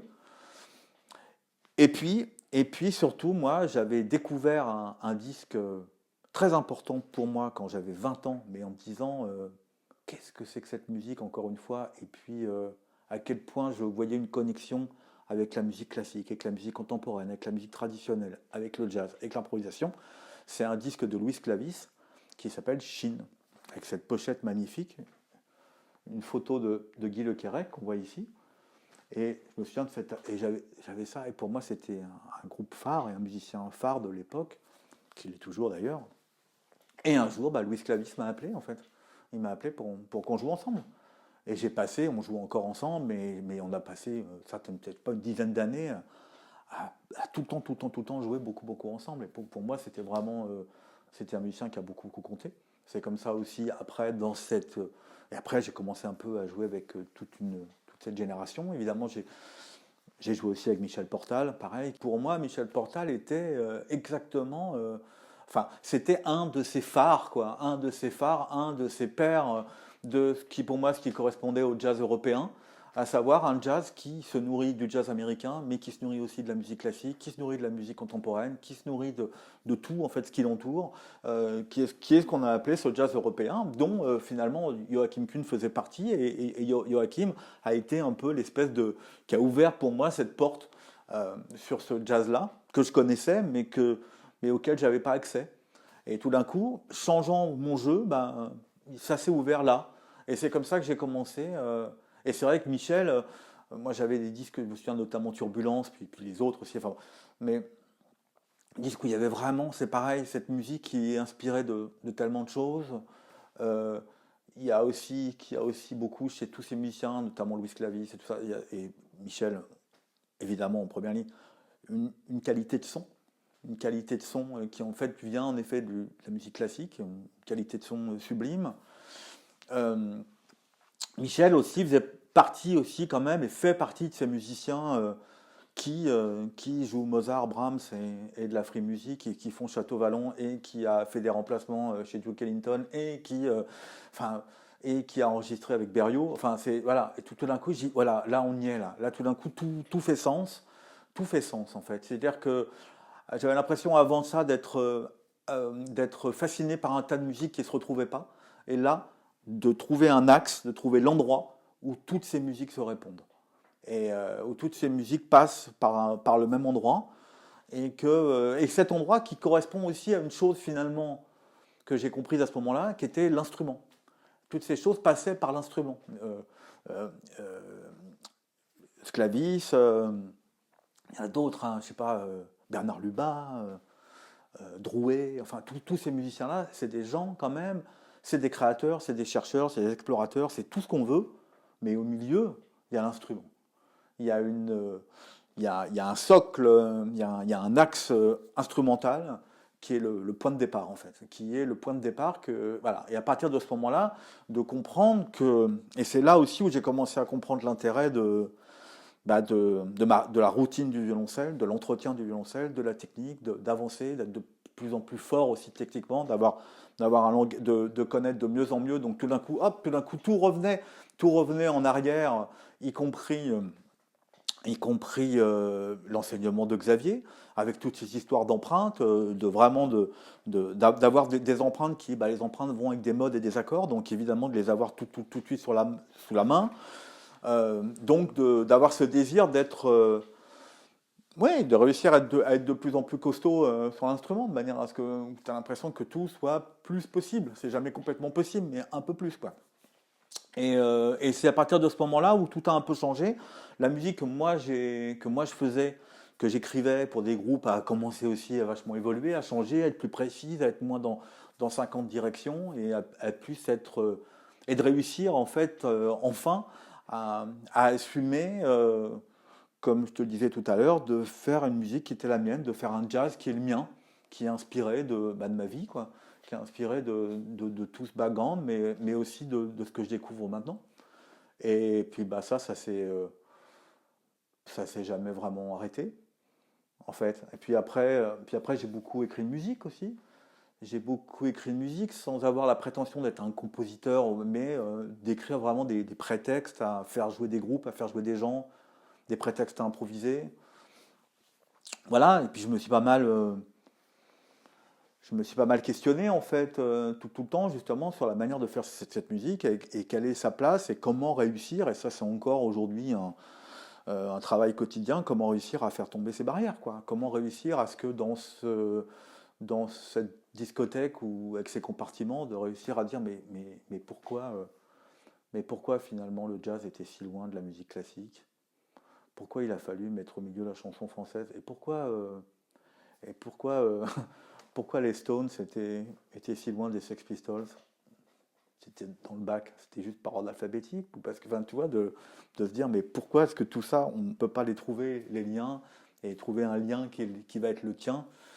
Et pourquoi, quand j'avais 14 ans, j'étais fan de Paul Tortelier, qui était pour moi, Paul Tortelier, quand j'avais 14 ans, c'était une espèce de rockstar, quoi, avec sa dégaine, ses cheveux, son truc, ses trucs complètement à lui, à la limite. Enfin, moi j'étais fan, quoi, j'étais complètement fan de Tortelier quand j'avais 14 ans.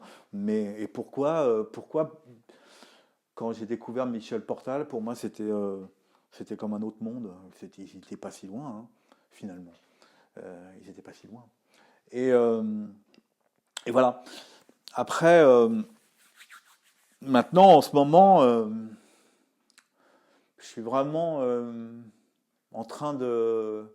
J'essaye vraiment encore plus de faire que tout ça puisse exister ensemble. C'est comme ça que je suis revenu encore plus à l'instrument à un moment donné. À un moment, je me suis... Il y a un truc qui m'a un peu... c'est-à-dire que dans le jazz et dans la musique improvisée, notamment dans la musique improvisée, on a une petite tendance, parfois j'ai entendu, à dire oui, mais les musiciens classiques, ils savent pas improviser, ils n'ont pas le son du rythme, ils ont je sais pas quoi, enfin, un tas de trucs comme ça. Je fais, ah bon? Ah, mais en fait, c'est pas vrai, hein. Et à un moment donné, j'ai compris que c'était pas vrai. Et, et je me suis dit, peut-être qu'une manière déjà. Et après aussi, dans la musique classique, il y a pas mal de musiciens qui vont dire, ah oui, mais dans le jazz, c'est un peu, bon, c'est un peu différent, oui, mais qui jouent, ils bricolent leurs trucs, ils improvisent. Ouais, il y a un truc un peu comme ça, quoi. Et donc j'ai commencé à me pencher, j'ai eu envie en fait j'ai eu envie et besoin d'aller me ressourcer musicalement dans des œuvres du XXe siècle. Je me suis dit, tiens, quand même, il y a un tas d'œuvres que je connais mal ou que j'ai mal vraiment pris le temps de bosser. Et j'ai commencé à m'accrocher à des choses comme ça, notamment Penderecki, j'ai commencé avec ça. On m'a trouvé une partition, tu ouf, voilà. Bon, et j'ai dit, allez, on y va, on s'y met. Et puis j'ai commencé à bosser ça. Puis j'ai commencé à pas mal bosser en fait. Et puis là est tombé le confinement, le premier confinement. Et là, je me suis dit, mais bah, c'est le moment, génial. C'est-à-dire que, ouais, je me suis dit, au lieu de. Ah oui, c'est récent que je te raconte là. Ça y est, on a passé plein d'étapes là. Après, je peux revenir, mais déjà. Et là, en 2020, confinement, et là, je me dis, bon, alors qu'est-ce qu'on va faire? Qu'est-ce qu'on va faire pour pas. Je n'ai pas envie de me retrouver en vieux jogging sur mon canapé à manger des chips. Qu'est-ce qu'on va faire? Je me suis dit, c'est le moment. Et donc, bah, ici, là, c'est là où on est. Je me suis enfermé là. Et ma compagne bossait en télétravail, donc elle bossait. Donc j'ai dit, bah, moi aussi. Et donc j'ai repris, comme quand j'étais gamin, j'ai fait mes 8 heures par jour pendant tout le confinement. Je faisais 8 heures midi, 14-18, tous les jours, comme une espèce de discipline. Et je me suis accroché à toutes ces œuvres et j'ai commencé à les bosser. Je les bossais, puis quand c'était pas mal, j'envoyais à mon copain Tricoire, Cyril qui est à Montpellier. J'ai envoyé les trucs, j'enregistrais pour voir si j'étais complètement à côté de la plaque ou pas, quoi. Alors, il me disait, il me réécrivait. Il dit, tu feras gaffe ici, c'est un point et c'est pas un trait. Ah bon?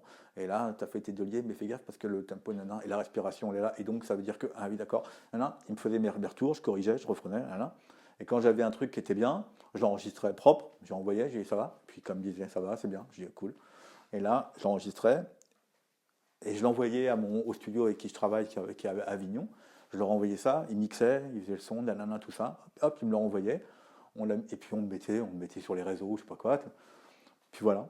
Puis c'est comme ça que je me suis retrouvé, je sais plus, enregistré 8-9 pièces, la sonate de Ligeti, je sais plus quoi, qu'est-ce qu'il y avait, les mots sont allés, une demi, j'ai enregistré des trucs comme ça, quoi. Enzo, la sérénade d'Enzo.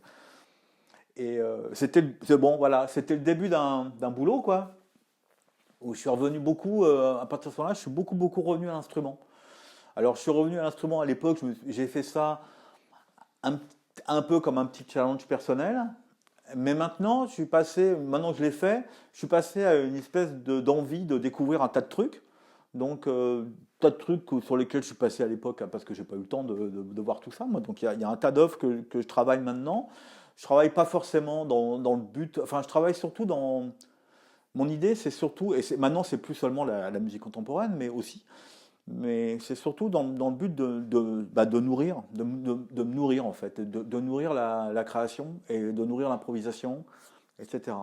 Parce que, parce que j'ai réalisé en fait que on a tendance à dire ah oui, mais alors par exemple la musique contemporaine c'est très proche de l'improvisation européenne et tout ça. Et en fait, pour moi, c'est très différent. Je pense que ce sont deux mondes qui se nourrissent ou qui doivent se nourrir.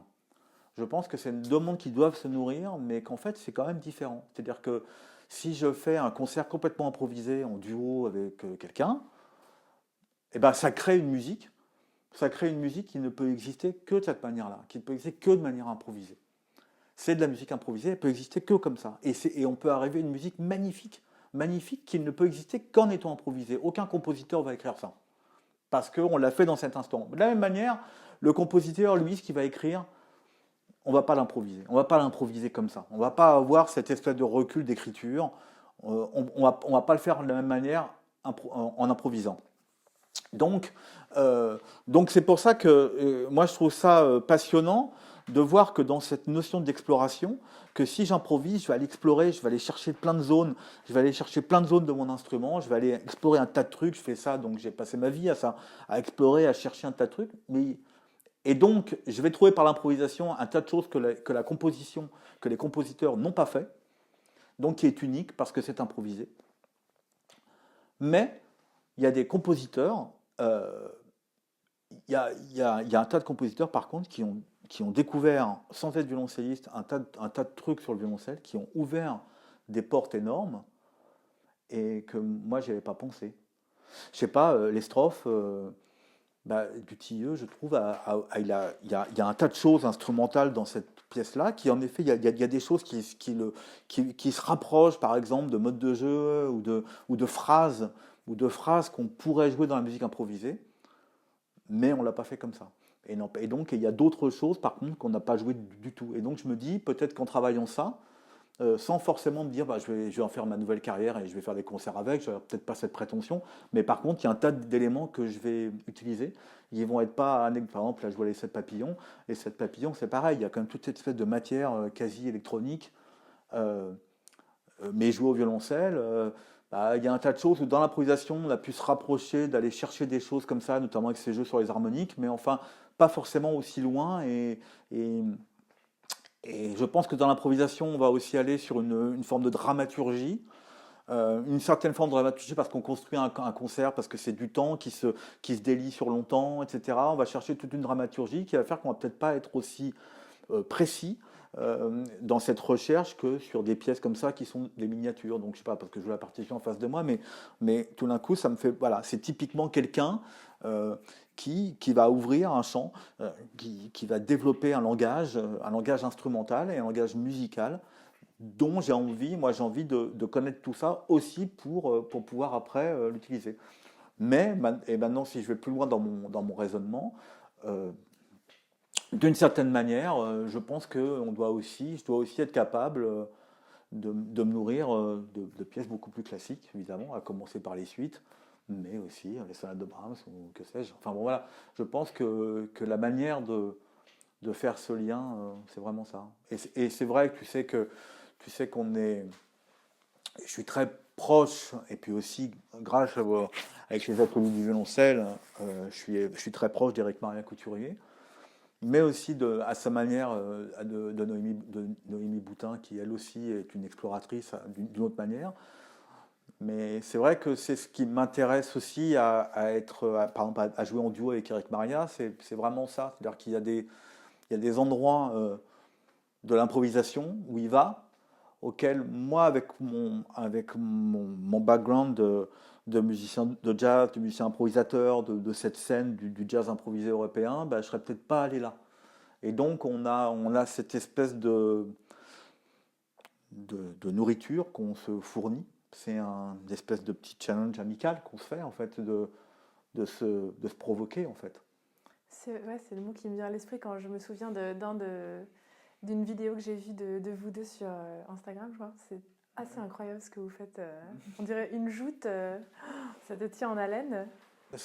Moi, c'est vraiment cette notion d'exploration, c'est ce qui me tient debout, hein, moi. C'est ça qui continue de me tenir debout.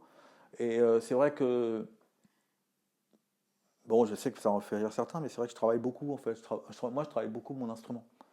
Je travaille beaucoup mon violoncelle, ça n'a pas été toujours le cas, j'ai pas toujours travaillé autant, notamment il y a eu toutes ces époques où je travaillais beaucoup le jazz et peut-être moins l'instrument. Mais en ce moment, moi je travaille beaucoup ça parce que ça me nourrit, parce que ça m'enrichit, parce que j'ai aussi l'impression d'être... j'ai découvert beaucoup de choses dans la musique que peut-être que d'autres n'ont pas connues, mais par contre pendant ce temps-là, il y a un tas de choses peut-être où je passais un peu à côté et ça me dérange quoi. J'ai envie d'aller plus loin, j'ai envie de rechercher, j'ai envie de comprendre, et puis surtout j'ai envie de ramener tout ça dans mon jeu. Voilà. Et après, c'est vrai qu'il y a des choses, par exemple, auxquelles j'avais pas forcément pensé. Je sais pas, qu'est-ce que je peux donner comme exemple? Bah, par exemple, dans des pièces comme les strophes, encore une fois, où il y a le pouce qui bouge comme ça, enfin, le pouce qui n'est pas toujours forcément à un ton ou un demi-ton du premier doigt, et ben, tout d'un coup, c'est que ça m'ouvre des trucs que je dois reconnaître que j'avais pas vraiment pensé à ça avant. Parce que, parce que dans le jazz, c'est vrai que j'avais tendance à beaucoup travailler en empreinte, en mode, et donc avec peut-être des systématismes qui font que tout d'un coup d'avoir un compositeur qui dit mais oui au fait mais c'est vrai que le pouce si je le mets là tout d'un coup ça me fait presque un sixième doigt en fait et ça me permet d'arriver à des accords et d'avoir une connaissance de l'instrument suffisante pour pouvoir tenter des choses, d'aller chercher les dixièmes et tout ça et aussi d'accepter grâce à l'improvisation aussi une fois qu'on a ouvert un peu ces robinets là mais par l'improvisation, d'aller aussi, honnêtement, aller chercher un peu de hasard à des moments, à se dire, mais alors, mais qu'est-ce que ça fait? Alors, si mon pouce le met là, je fais ça, il se passe ceci, tel accord, qu'est-ce que c'est que cet accord? Je ne sais pas. Je vais rechercher, puis je peux te mettre celui-là, puis ça, il se passe ça. Enfin, voilà, c'est un peu. Et donc, tout devient possible. Et si j'ai pas mal bossé la technique, que tout d'un coup, toutes ces possibilités que je me donne, que la justesse va être bonne. Donc si j'ai la justesse, ça passe en fait, tout passe. Si on a la technique suffisante, on va avoir la justesse. C'est vrai qu'à mes étudiants, je parle beaucoup de ça. Je suis un peu obsédé par la justesse et le son. Enfin, le son et la justesse. Je pense que déjà, si on a les deux, qu'on arrive à mettre ensemble, si on a le son et la justesse, il y a déjà beaucoup de choses qui s'ouvrent en fait. Et notamment dans l'improvisation, il y a beaucoup de choses qui deviennent vraiment possibles. Voilà. Donc c'est ce que j'essaye de travailler en ce moment et aussi la nouvelle chose. Bon, je fais un peu ce qui est aussi un peu plus récent, enfin qui vient aussi du confinement finalement, c'est un désir de transmission. Voilà, un désir de transmission et de voir un petit peu, de voir un petit peu ce qui se passe dans la jeunesse, ce qui se passe un peu chez tous ces violoncellistes, qui forcément ont des inquiétudes ou comment dire, ou des questions qui sont celles que j'avais à leur âge, mais par contre, il y en a un tas d'autres qui ne l'ont pas, ou des nouvelles. Et en plus, je pense que maintenant, il y a de plus en plus de violoncellistes qui vont être ouverts à se rendre compte que le violoncelle peut rentrer dans beaucoup plus d'endroits. C'est vrai que maintenant, moi, dans les festivals, quand je joue dans un festival, il n'y a pas, il y a pas trois groupes où il n'y a pas au moins un violoncelle dedans, quoi. Enfin, il y a tout, il y a des violoncelles partout, quoi. Et ça devient vraiment un instrument. Et dans un tas de musiques différentes, le violoncelle est là. Et c'est génial parce que ça veut dire que tout d'un coup, bah, il y a plein de compositeurs, de chefs d'orchestre, de chanteurs, de groupes, de je sais pas quoi, d'un tas de trucs qui ont compris toute la beauté de l'instrument et tout ce qu'on pouvait en faire et qu'on pouvait lui aussi le décloisonner un tout petit peu et tout ce qu'il peut apporter. Et donc, bah, c'est pour ça que ça m'intéresse aussi de rencontrer les jeunes et puis, euh, et puis de leur... bah, j'ai besoin d'eux en fait aussi. J'ai besoin d'eux aussi pour aider maintenant, c'est à eux d'aider à décloisonner, d'aider à dire bah oui on fait ci, on fait ça, bah oui on improvise, mais bien sûr on improvise, je vais créer la pièce de machin, je sais pas quoi, hyper difficile, je vais jouer Schumann et puis j'improvise et puis demain. C'est capable d'avoir cette chose qui fait que de plus en plus j'ai l'impression que de plus en plus j'avais l'impression, et j'adore ça avec les jeunes, je vois ça, j'avais l'impression avant de faire de la musique, ce qu'on appelle la musique vivante. Alors la musique vivante en comparaison avec la musique morte. Enfin, c'est bizarre comme truc, la musique vivante. Et c'est vrai que là, enfin non, c'est un mot qui est très très beau, c'est très beau, mais par contre, faut le mettre à tout le monde. Et, euh, et de plus en plus, je vois avec les jeunes, j'ai l'impression que toutes les musiques peuvent être vivantes. Enfin, et que eux qui sont dans les conservatoires, ils sont dans les conservatoires, ils sont dans leurs études, ils sont dans des choses très, très sérieuses, importantes, ils doivent passer par là, mais ils passent aussi par autre chose qui fait que leur musique à eux, l'ensemble de leur musique est une musique vivante. Leur vie, ils sont vivants, quoi. Donc ils sont musiciens vivants, et ils sont dans la, et ils sont dans le prolongement de tout ce qu'il y a eu avant et de ce qui va se faire maintenant. Et ça, c'est fascinant, quelle que soit la musique qu'ils font. Et c'est ça qui, moi, m'intéresse. Et puis moi, bah, mon petit boulot à moi, c'est de leur dire, bah, c'est possible, quoi. C'est de leur dire, c'est possible. Regardez-moi. les- Et après, par contre, c'est possible. Il faut beaucoup bosser, mais c'est possible. Par contre, il faut bosser. C'est le truc que j'ai, voilà, j'ai appris au fil des années, c'est que on peut pas se suffire d'un simple don, quoi. Mais ça, c'est pas moi qui ai découvert. Mais en tout cas, il faut bosser. Mais, mais par contre, après, on s'ouvre des espèces de champs énormes. Et du coup, par rapport à ta démarche pédagogique, tu pourrais nous en dire un petit peu plus sur les ateliers du violoncelle? Alors, c'est les ateliers du violoncelle qui se passent à l'Atelier du Plateau. Ça se passe à Paris en mars, chaque année, à l'Atelier du Plateau, et à Lyon, à l'automne, à l'Opéra Underground, à l'Opéra de Lyon. Et bah, en fait, c'est pareil, ça vient aussi un peu du confinement, où à un moment donné, je me suis dit, mais comment je serais? Je me suis revu à 18 ans, ou dans ces âges-là, et de me dire, et si là, à l'endroit où j'en étais, à ce fameux moment dont je racontais tout à l'heure, où il y a toutes ces portes qui sont ouvertes, toutes ces possibilités, ces, ces échecs, mais ces rencontres, et puis ces nouvelles choses, ces succès, enfin, tout ça, il me serait tombé un confinement à ce moment-là. Comment, comment, qu'est-ce qu'on fait en fait quand on est jeune? Après, nous, bah, qui avions professionnels, avec nos concerts, nos trucs, bon, bah, les concerts sont arrêtés. Bon, et on nous a dit qu'on était non essentiels. Bon, c'était dur. C'était dur, mais enfin, j'avais 50 ans, je sais pas quel âge j'avais, enfin bref, j'avais mes concerts, mes trucs, ma carrière, entre guillemets, qui était plus qu'engagée. Je me retrouve, on m'arrête mes concerts, on me dit que je suis plus essentiel, et on dit, on vous dira quand vous pourrez recommencer. Bon, c'était pas terrible. Mais ce qui est marrant, c'est qu'après, quand c'est reparti comme de c'est rien, avec tout le monde qui remettait ses dates sur les réseaux, et dire, bah, je vais faire un concert là, je vais faire un là, puis c'est reparti, tout le monde est content, on peut retourner, on y va. Ok, super. Mais je me suis dit, mais les jeunes, quoi, t'as 18, 19 ans, t'es en plein milieu de ton truc qui commence, c'est déjà pas facile, t'as rien, tu sais pas trop. Et là, c'est même pas que tes concerts t'arrêtent, c'est que t'as pas de concert. T'en as pas, tu viens de démarrer, t'es encore en train de prendre tes cours, tes trucs, et puis on te dit, bah, t'es pas essentiel. c'est dur, quoi. Je me suis dit, c'est super dur. Et là, tout d'un coup, je me suis dit, j'ai vraiment, j'ai envie, à un moment donné, j'ai jamais enseigné vraiment. J'ai jamais vraiment enseigné, sauf à une époque de ma vie où je faisais des portes ouvertes chez moi. Parce qu'il y avait régulièrement, il y avait des gens qui m'appelaient pour dire, ah, on viendrait bien prendre des cours. Je dis, je donne pas de cours. Mais j'avais toute une liste de gens. Et en fait, je faisais ça, j'ai fait ça pendant 1 an ou 2. Mais c'était il y a peut-être 10 ans, 15 ans. J'envoyais un mail une fois par mois en disant, voilà, la prochaine date porte ouverte chez moi, c'est tel jour. Ceux qui veulent, ils viennent. Et on faisait une porte ouverte, on jouait, machin, puis voilà. Et c'était gratuit. Et je faisais ça parce que ça me semblait aussi important. Parce que je me souviens aussi à l'époque, je venais comme j'ai dit, je venais d'Aubervilliers où il faisait tellement pour la jeunesse, il faisait tellement pour la culture, il faisait tellement pour les milieux défavorisés. Moi, j'avais la chance d'avoir des parents qui avaient quand même les moyens de m'offrir les violoncelles, les mèches, les cordes, les cours particuliers que j'ai pris. Enfin, mais il y en a certains pour qui c'était plus difficile.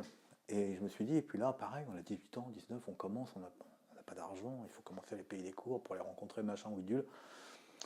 Donc à l'époque, je voulais que ce soit gratuit. Puis je me souviens qu'à l'époque, moi, les cours, il y en avait certains qui étaient un peu chers quand même. Et donc j'ai dit, voilà, ce serait pas mal de faire quelque chose, d'imaginer quelque chose pour la nouvelle génération, pour les jeunes, et vraiment d'essayer autant que possible de vraiment faire quelque chose pour eux, que ce soit pas quelque chose finalement où je parle de moi en fait. Je sais pas, où je vais me servir des jeunes pour montrer comme je suis super sympa. De faire vraiment quelque chose pour eux, quoi. Alors, je me suis pas senti de faire ça tout seul, et puis surtout, j'ai trouvé avec mes partenaires, avec donc Eric Maria et Noémie Boutin, j'ai trouvé chez eux quelque chose, on se connaissait pas tant que ça au départ, on se connaissait un peu comme ça, à droite à gauche, mais j'ai trouvé chez eux quelque chose qui était différent de moi, mais en même temps avec beaucoup de points communs. Je reprends le mot exploration. Mais quand même un parcours, déjà une connaissance instrumentale, enfin, voilà, mais aussi un désir d'aller chercher, d'aller ouvrir, d'aller chercher ailleurs, de rencontrer des formes d'art différentes, la danse, la photo, même la cuisine, même pour Noémie qui a fait un spectacle magnifique d'ailleurs sur la cuisine, la danse, enfin toute forme, les ciné-concerts, enfin aussi des gens comme ça qui ouvrent, des gens qui ouvrent un peu sur la vie autour, en repensant aussi évidemment à Frédéric, dont je parlais au début. Et j'ai eu cette espèce de désir, et puis de leur donner aussi une possibilité d'avoir un moment pour eux, une espèce de moment d'une petite semaine, avec des concerts, des stages, des rencontres, des masterclass, voilà, et dans un endroit. Et aussi dans un endroit. Alors il se trouve que l'endroit, c'est l'atelier du plateau, c'est un endroit où j'ai fait beaucoup de choses là-bas, j'ai créé beaucoup de choses, et c'est un endroit extraordinaire. Pour moi, c'est le meilleur endroit dans Paris. En tout cas pour cette musique, c'est très haut de plafond, ça sonne merveilleusement.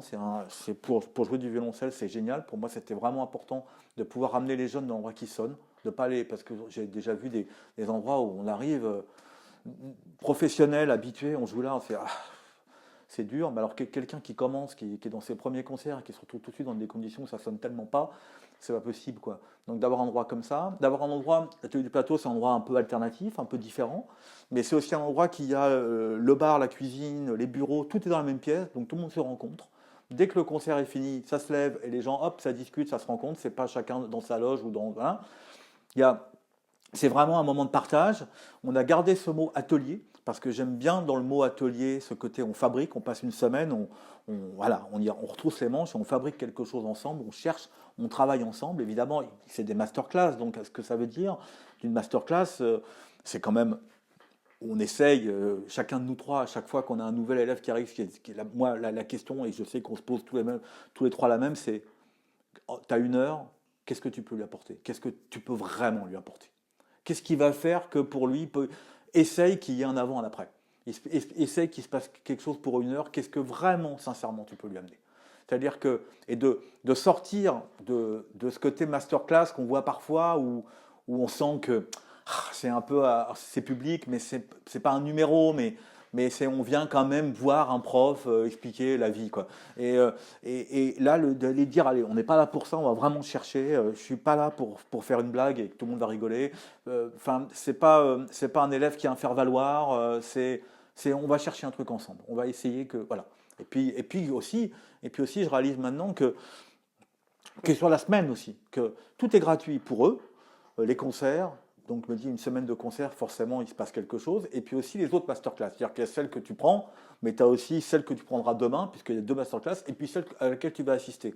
Et peut-être que sur cet ensemble, il y a des trucs qui vont se déclencher. Je ne sais pas quoi, je suis pas celui qui va dire c'est ça qui va se déclencher, mais au moins de te donner cette possibilité que tu vas, toi, trouver ton chemin intérieur dans ces propositions qu'on te fait. Donc, c'est un peu l'idée qu'on avait.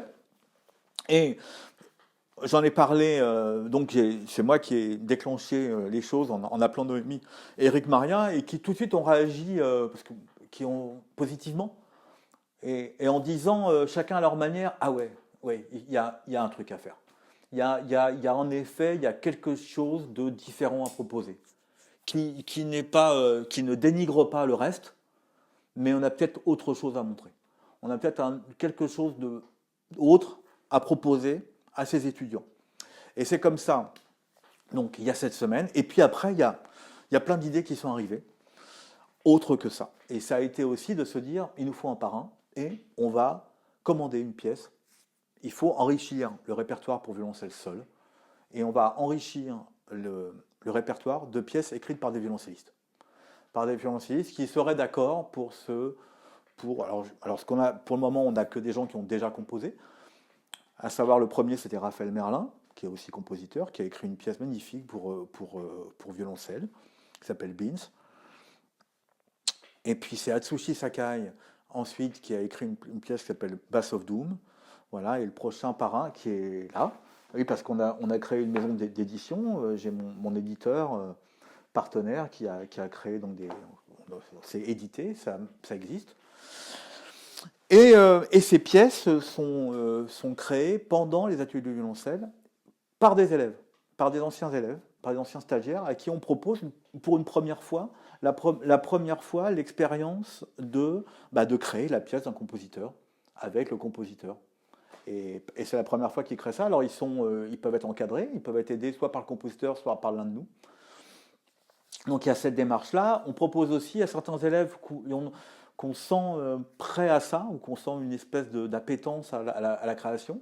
On propose aussi chaque année à un ou une élève de faire pour la première fois l'expérience de la composition. Et de dire, on va commander une pièce. On va commander une pièce qui va être également éditée. Et cette pièce va être créée pendant le festival par soit un ancien stagiaire, soit quelqu'un d'autre. On voit, c'est selon. Et cette pièce va être également créée, et va être également éditée, et va exister. Et va faire partie, et va pouvoir rentrer dans ce répertoire. Voilà. Et ça, c'est ce qu'on fait généralement, c'est la première soirée. Il y a le parrain qui fait un concert solo, et ces pièces sont jouées. Donc voilà. Et puis, au-delà de ça, il y a des concerts tout le temps.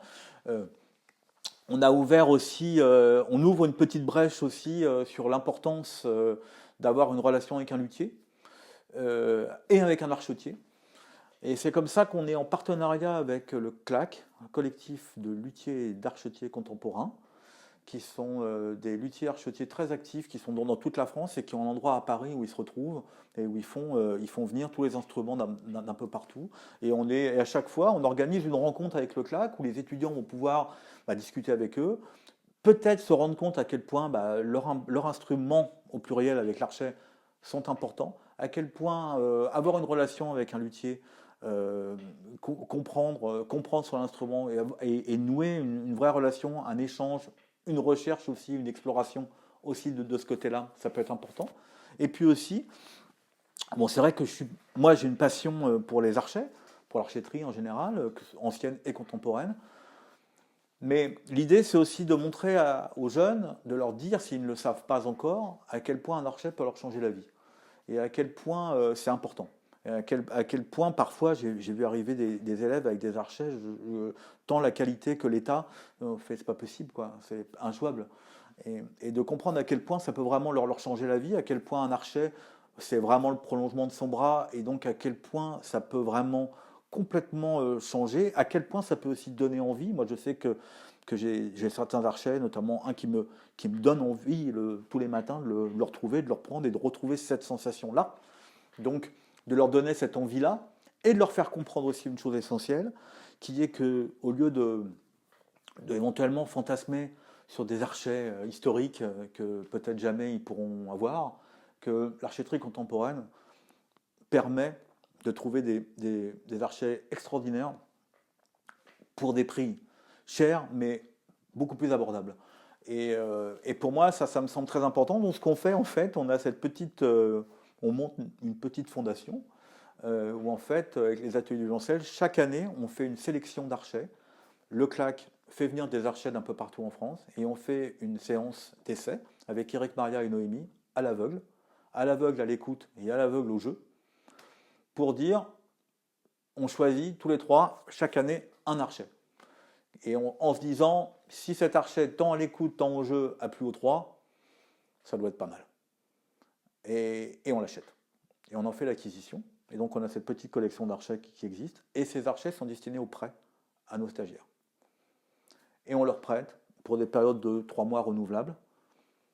Alors, c'est pas un libre-service, après, il faut qu'il justifie, il faut qu'il dise, tiens, j'ai ça, je veux faire ça, j'ai mon récital de master truc à préparer, puis après, je vais faire ça, j'ai besoin d'un, ok. Ils essaient, ils prennent l'archet, ils le jouent, ils le travaillent. Et après, ça circule, et donc, bah voilà, ça fait 3 ans, on a 3 archers, on va bientôt en avoir un 4e. C'est une petite fondation qui naît et qui est vraiment, qui est vraiment pour eux. Et puis, pour finir aussi, aux ateliers du Violoncelle, il y a ce dernier concert, le concert du dimanche, c'est la seule chose qu'on leur demande en fait. C'est gratuit, on leur demande juste d'être OK pour le concert du dimanche, faire jouer 10 minutes. Voilà. Au bout du compte, ils sont 6, ça fait un concert. Et on leur propose aussi un travail, cette année on va vraiment développer ça, un travail le jour du concert avec le lieu. Avec le lieu, c'est-à-dire avec l'équipe technique tout simplement, et de considérer aussi le lieu et de considérer comment on fait un concert avec l'équipe, la régie, la lumière, machin, tout ça, l'ordre, quel ordre ils font, pourquoi, enfin voilà. Et là par contre ils sont en totale autonomie avec un lieu voilà. Donc voilà, c'est assez prenant, c'est quelque chose qui nous prend beaucoup de temps mais qui nous tient, je crois, vraiment à cœur tous les trois.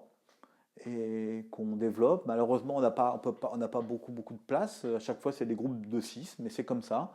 On a pas mal de demandes qu'on est parfois obligé de refuser, mais à chaque fois en disant, vous vous inscrivez, vous n'avez pas été pris, mais recommencez, ça marchera.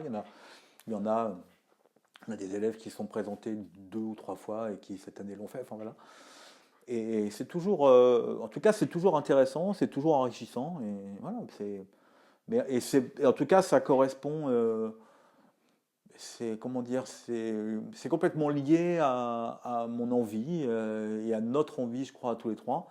Et je sais que moi, dans ce prolongement du moment de toujours questionner et de voir où j'en suis, les questions que je me pose, les questions que je me pose moi sur là où j'en suis, j'essaye aussi de les poser aux étudiants et de leur faire part de ce parcours de prendre ce train maintenant, quoi, de prendre ce train ensemble maintenant et de voir où ça les amène, où ça m'amène, où ça amène tout le monde. Voilà, quoi. Voilà ce que je peux dire sur les ateliers de violoncelle. mais il faut venir, là. Il va falloir venir voir, il va falloir venir jeter une oreille et peut-être quelques caméras. Oui, on va s'y retrouver, je pense, pour montrer encore plus concrètement à quoi ça ressemble. Voilà. Avec plaisir. Voilà. Un grand merci à toi, Vincent. Merci, j'ai été très bavard. Non, mais c'était fantastique. Merci beaucoup d'avoir partagé tout ça, ta carrière, tes projets et puis ton altruisme, ta personnalité qui est magnifique. Donc, un grand merci. Merci beaucoup. Quant à vous, si vous avez des questions, des commentaires, n'hésitez pas à les laisser sous cette vidéo parce que Vincent ou moi serons ravis de vous répondre. À très vite.